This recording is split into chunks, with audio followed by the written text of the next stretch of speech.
Hi guys, Rachybop here. Welcome to today's episode of Sim Saturday. Today I'm going to talk about the build mode masterclass that we had with Aaron Holtz, who's the designer of the build mode in The Sims 4. This was a masterclass that we had at Gamescom at SimsCamp. Sim Guru Graham did the intro to it and then Aaron took over for the rest. So I'm just going to go through the notes that I took while I was there. The Sims 4 runs on a new game engine. They're trying to appeal to people who build and people who don't build. It runs with a new system of modular rooms, and there is a wall tool. You can also have a diagonal wall. If you close a space with walls, it will recognise it's a room, and then you can pick up that room and move it. You can drag it out like in 3D software, and you can even drag it into another room and it will adapt split walls, etc. There are also shape presets if you want to drag out from using one of those. The interface they showed us was not the final interface. There are no curved walls, but there are curved fences for now. You can't draw a curve, but you can pull the curved shape, and you can remove a room. You can still use the sledgehammer tool to remove individual sections of a wall.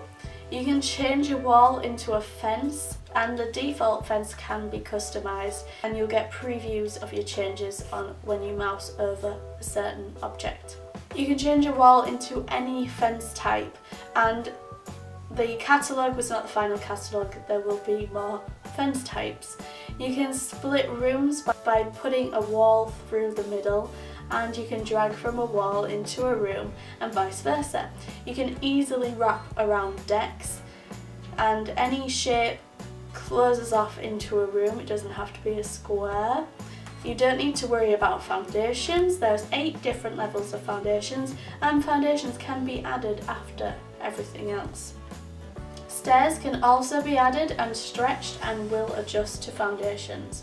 Foundation is a lot level control, and all will adjust at the moment. No comments on basements.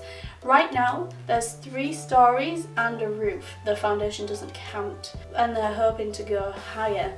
More textures are available than they showed to us. You can filter colours, more than one colour scheme. This is kind of cool, so you can go and build and buy, and you can think, I want everything in this house to be pink. So you can filter and just see the pink objects. Small details make a big difference. You can paint the entire room with one click, and you can add windows in groups. You can work on painting rooms one at a time, and you can delete windows and move them around and switch windows out. There's a slider for wall heights. You can set the height per level, so it doesn't have to be the same height on every level of your house, and there's different heights of windows to match those heights.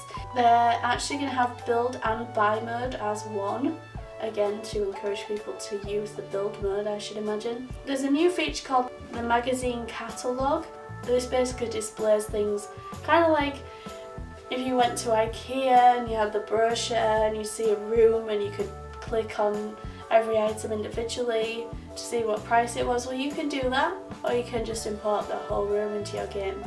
And once you've plopped it in, you can move the items as well, and there's different coloured sets. You can edit the rooms, you can even stretch out the rooms, even when they've got things in them, and things go within a certain radius of each wall. So if you pull the wall that has the bed on it, the bed will move with that wall. There's going to be as many colours in the sets as possible, and someone asked, can you save a blueprint of the room? This was unconfirmed. Whatever you place deletes what is there, so you can plot things over other things. And you can move rooms between floors as well. You can preview different times of the day. There was like a little thing hanging off the top of the screen with the sunshine, and you could press the arrows and it would go around to a moon, and you could see what the whole room, what the whole house was like at night. They don't currently have ceilings. Again, it uses to swatch things like I mentioned in my Create Sim Masterclass video, and you can change the colours. There's a depreciation on all objects that you buy, and you can place paintings all over your walls. There's no vertical placement of windows, but mirrors can be placed high, but obviously your sim won't be able to use them. Objects can go over each other, so you could have a bathroom mirror and then a painting like above it on the same vertical wall. And you can hold Alt to get free placement. Mirrors reflect properly even through windows. They showed us that. You can have columns. The load times are faster because they have performance enhancements and no supports are needed. So if you can drag out the second and third floor and your lot size, and it will support itself. It doesn't have to have a structure underneath it. You can even have a floating room.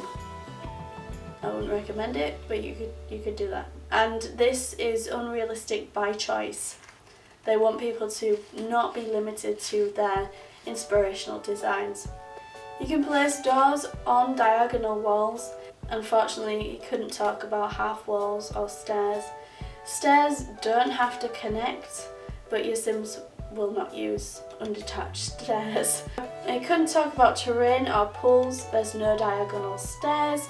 You can stretch out roofs, you can adjust the pitch of roofs, you can adjust eaves, you can use a circle to adjust the curves, and you can also have dormers. And they're trying to work on the cloning of roofs. There is no stair corner piece, so if you have a stair there and a stair there, you can't connect them in the middle. There was no comment on fireplaces or chimneys. You can change the roof pattern per roof. There's a roof trim, which is a new detail which nicely finishes off your roof. You can have a column over a fence. There's also spandrels, which is like a trim or a ceiling rail. And you can have something called a frieze as well on the exterior. You can have flat roofs, and your sim will be able to walk and use that flat roof, so you can have like a roof garden. There's no individual flower customization should you want it. So like I said, you can put objects on flat roof as if it's just like a floor, because it does work just like a floor if you do a flat roof. Obviously there will be no walls because that would be your roof level. And trees will move in live mode, and they do have floors with reflective attributes. So a laminate floor will be more reflective than a carpet. Someone asked about Creator World, and there was no comment, but there was definitely it was definitely a sketchy note comment, so there might be something to do with that coming. At the moment they're not able to make a sunken room, and you can delete foundations square by square should you want to. Lighting casts between rooms. There's a stuffed unicorn coming. We saw that in object mode as a potential object, and there's a new astronaut career where you can actually build your own rocket. And yes, that was all the information from that masterclass. So I hope that's helped you guys, given you some information you maybe didn't already know. Let me know in the comments if build mode is something you're interested in, or maybe you weren't a builder before and now you've seen this new build mode improvements in The Sims 4, if you're going to give it a go. I definitely am. I'm not a builder, but I think this looks really cool, and I'm definitely going to give it a go and see how I get along with it. Yeah, let me know your thoughts in the comments, guys. Don't forget to like this video, share it with friends and enemies, subscribe if you haven't already, and I will see you in my next video. Thanks for watching. Bye!